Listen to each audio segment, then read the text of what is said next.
Ooh. Don't joke when it's like this wide. I don't know, they're like exploring the soil. Yeah, they're getting big.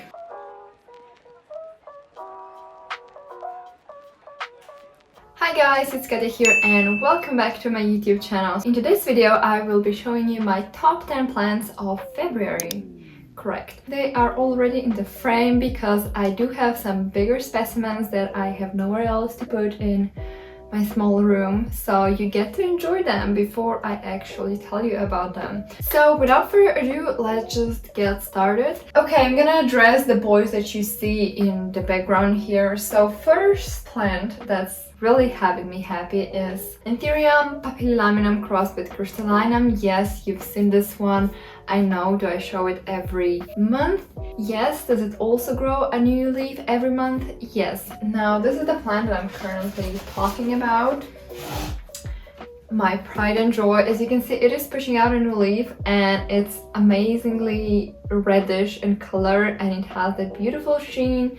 This is the latest leaf. I'm gonna need to repot it just because I think it's drying out too much. I did want to show you this plant, but I also want to show you the sister plant or the brother or whatever you want to call it, because this guy also made me pretty happy in February. So those two are actually from the same batch. This is a slightly bigger propagation than this one is. Now you can see they may look similar at this young stage, but I can show you the same plant that this smaller boy was propagated from. They differ a lot, even though at small stage they were relatively similar. So whenever you are getting seedlings, it's nice to grow them out just because some characteristics will get prominent slightly later on. This one in particular has very poppy vibes and it has very minimal venation and prominent lobes with beautiful V-shaped sinus, and it's really dark, whereas this one well, it has taken a little bit more of a crystal, so the veins are slightly more silvery and it has more of a flat type of leaves. It's stunning regardless. I'm just so happy that I get to grow both of these. They are in need of watering.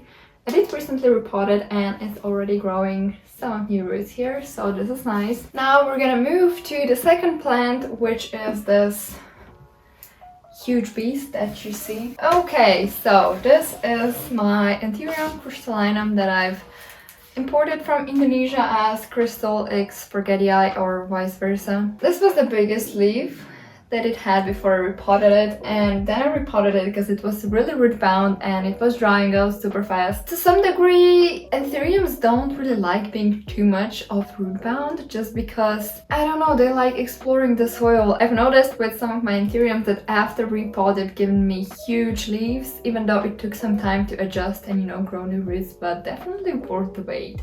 So this was definitely the case with this crystallinum. This is the previous leaf, and now it's growing this huge one, which is still very floppy, as you can see. So it definitely has some growing to do. It's very shiny and dark. It's gonna be extremely dark and bullet-high and just amazing. Absolutely stunning. And as you can see, because it has PP in the air per usual, it has also pushed out an inflow, which is really exciting because, you know, the petiolar sheets, once the Anthurium has gone into mature stage and has caterpillar, they were getting thicker. The inflows never really emerged. It did after repotting, so I guess that also helped to boost these. I'm thinking X luxurians just because why not? I mean, I think that make an awesome hybrid. Anything with luxurians is. Anyways, we're gonna move to another slightly huge plant, which is Anthurium warocqueanum.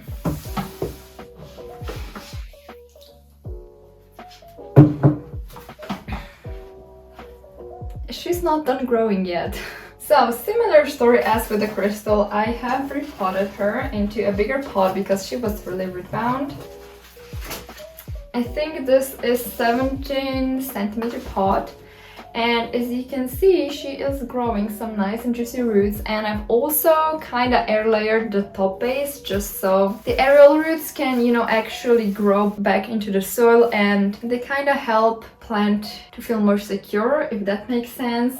So here is a really important take on this. So my queen was kind of making leaves that were similar size, around 45 centimeters for the previous 3 leaves, so she didn't really size up, even though she was growing with relatively smooth piece or like regular piece. So if we compare those two, they are kind of similar size. This one got slightly more loaves, but this is the leaf after repotting.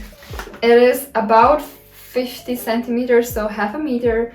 I'm not sure how much is that in inch, you can do your calculations. And it has much more prominent venation and more mature venation than the previous leaf has. Also the lobes are just, you can see how floppy it is, so it definitely has some more growing to do, and it has to darken a little bit more. When I came home, she really did surprise me. I saw the leaf and I was like, wow. Finally, I'm getting my queens to size up. But the thing with the queen, and I've kind of come to accept, is she will only hold 3 leaves no matter how heavily I fertilize it. Okay, now we've addressed the bigger plants. We're moving to slightly more medium plants. The next one is Anthurium magnificum silver from Equagenera. So I got this, I think, at the end of summer as a seedling. Well, they sold it as seedlings.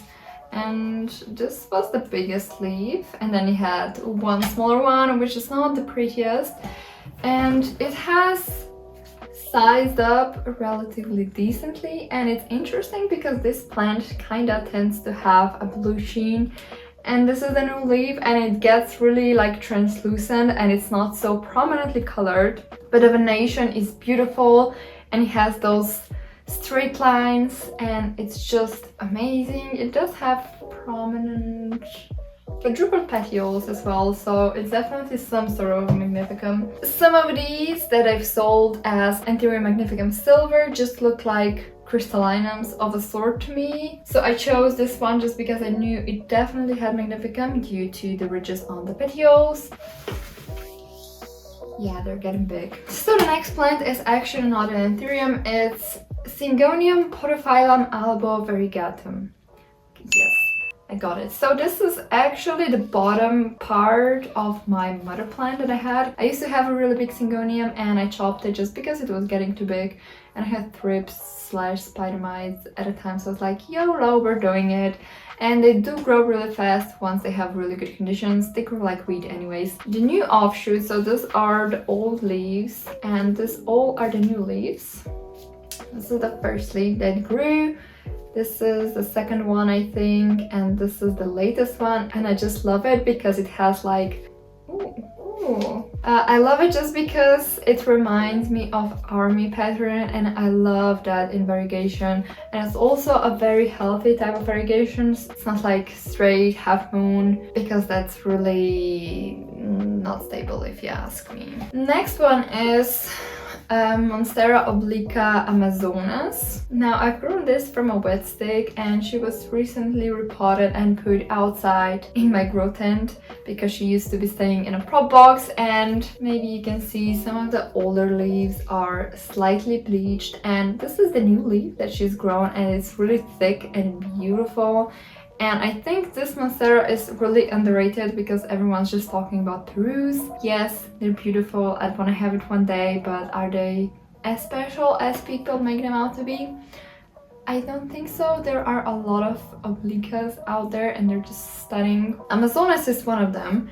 And they get really beautiful fenestrations once they grow up, so I'm really hoping that I can achieve this on mine. I think that would be like a big goal. Next plant is Anthurium noidi. This is the plant that I got as a cutting as well, and now it has a really long and somewhat bullet-type leaf. It's not velvety, and with it used to struggle a little while back, and then I took it in my prop box and it just bounced back, and it's currently pushing out a new leaf, which is finally getting slightly more of that adult shape because it has really nice lobes. I'm gonna show you a picture of mother plant, which a lot of people have suggested that it's Anthurium bulletas, something in line of that. If you've seen bulletas, they are kind of thicker.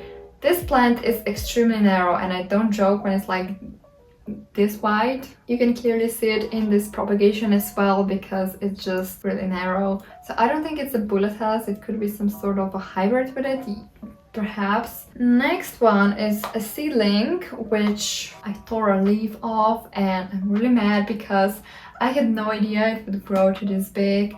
This is Anthurium papillilaminum crossed with Anthurium Karlabuckley. Ever since I've repotted it, it's been loving life. You can see there are roots already poking out of it, and it's extremely dark and it has amazing blue sheen as well. And here is the new leaf, which by the way is huge.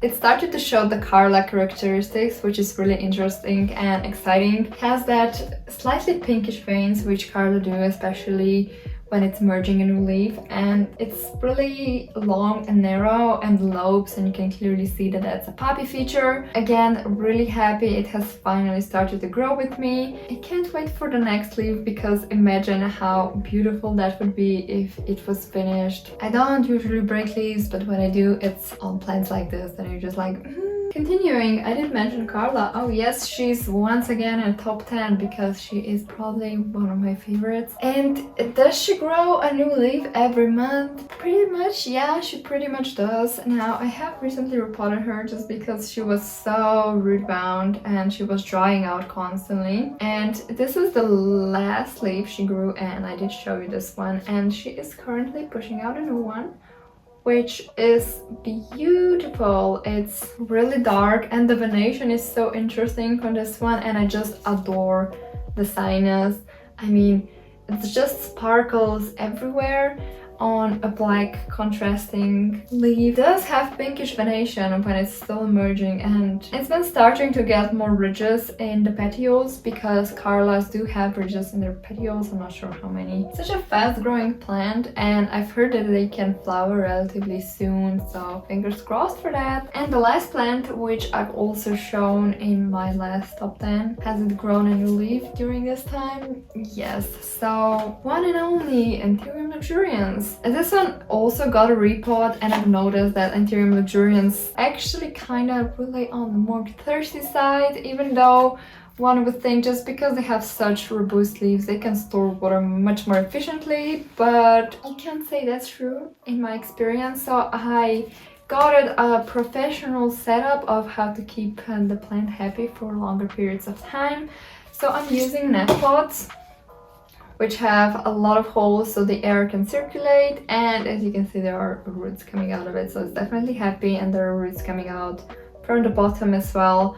And what I do is I get like a plastic cup that fits inside, and I usually put a little bit of water on the bottom, not so much that it's soaking in it, but you can see it kind of, the water evaporates and it keeps a really steady environment for the roots, and they go crazy over it. Tested method. I've tested it on this guy, loved it. Tested it on queen, loved it. Definitely something to consider, and it also keeps the soil moist longer. You don't need to water it as often. Anyways, back to the luxurians. It has pushed out this leaf, which is still growing because you can see it hasn't really darkened to this yet. It's been getting more lobes and more prominent sinus, which is amazing, and I think it's an absolutely adorable specimen. Yet another top 10 video. Let me know if you like this. So if you enjoyed, please give it a like and hit that notification button, and I'll see you next time. Bye!